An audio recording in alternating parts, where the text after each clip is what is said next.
The Jay-Z 444 project. An interesting project for a lot of reasons.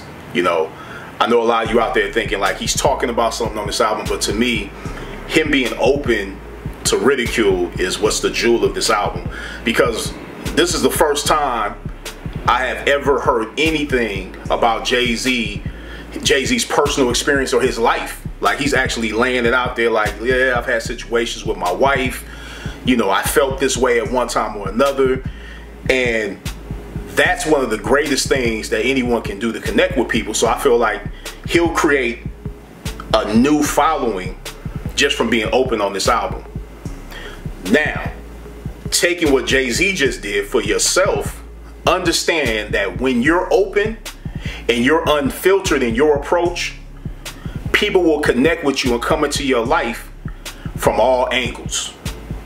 See, you block people when you actually put up the front that you're perfect, that you're one of those people that don't have problems or never been through an obstacle. Sure, you're supposed to look beyond the obstacle, but understand that all human beings hold the principle of folly. Sure, we're God, but in the flesh, we make mistakes.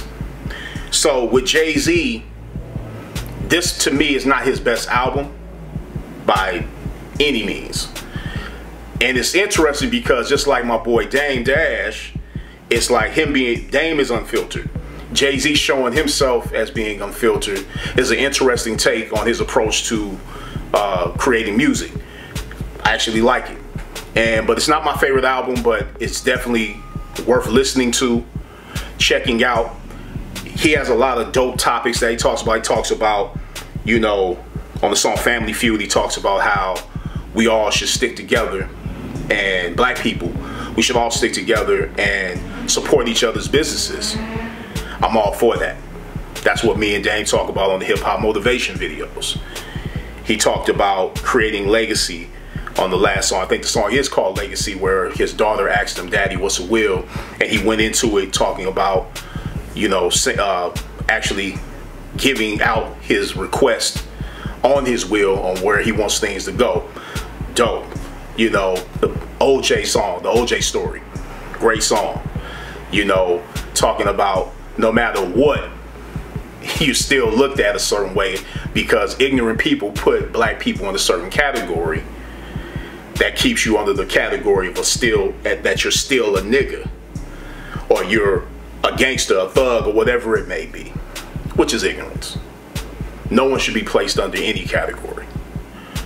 One experience from your past doesn't mean it will be your experience in the now. It's ignorance. And what you're doing when you have that type of ignorance, you're blocking the energy and the vibration of coming into your life of something new, something that may help you along your way. Someone that may change your life. You know, so the Jay-Z album 444, I recommend getting it and looking at it for yourself. How filtered are you being among your peers? Become a little more unfiltered.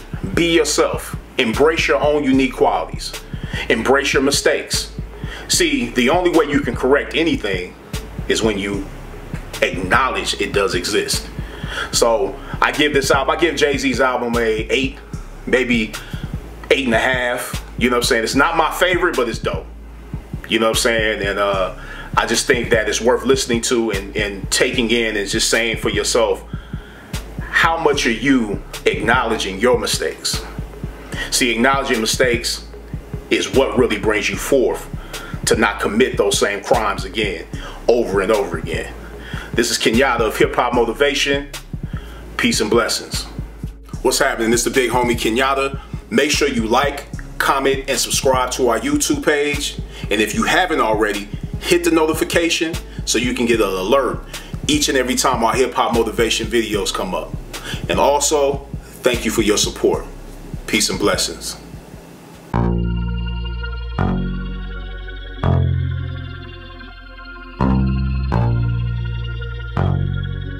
Listen, for mad years I walked around with my neck looking like a Nestle Crunch bar. I had to do something about it. What I found is that a razor bump is nothing but an ingrown hair that curls into the skin and causes the skin to become enlarged or inflamed, making it look like a bump. But it's not a pimple. It's a hair that grows into the skin causing inflammation. You have to remove that hair, and then you have to use yourself a nice skin astringent, something that can do the trick, something that can get rid of those razor bumps. So what did I create? Bump Assassin, organic skin astringent. To order your own bottle of Bump Assassin, go to hiphopmotivation.bigcartel.com.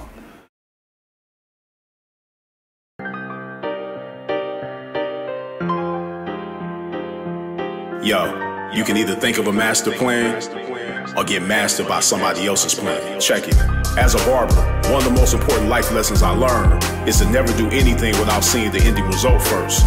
Before I understood the value of seeing results, I used to waste a lot of time sometimes doing double work because I didn't have a vision of where I was going. Then I started taking consultations more serious by not even turning on my clippers until I had a clear understanding of the result my client was planning to see.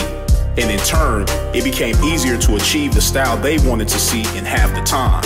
Real talk, the most successful barbers and beauticians are the ones that see the ending results before they start any service. Write this down. Before making any moves, know where you're going. Deciding from thoughts of being sick and tired of something, starting something, or admiring something can be the emotions that fuel change. Because write this down.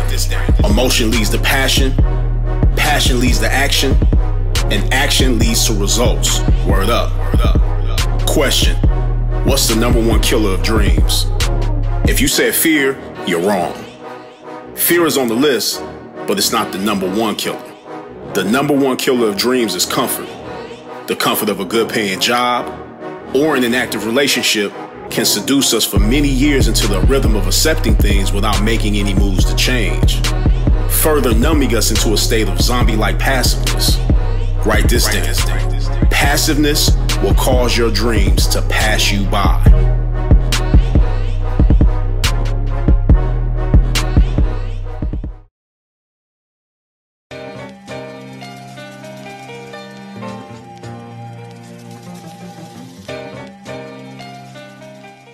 When you writing a book, Dave? I'm writing. I also have a book. You know, I have a book called Culture Vultures. Yeah, what's it called? It's called Culture Vultures. Have you ever looking at the hip hop motivations that I do? Yeah, absolutely. Me and Kenyatta did a book, and it's already written. He wrote it. We done with it, and I'm also giving it out in different ways. So it's gonna be an auditory experience as well. It's a series. The Fashion Game. Culture Vultures, the book. In business, Dame is a guy that's worn many hats.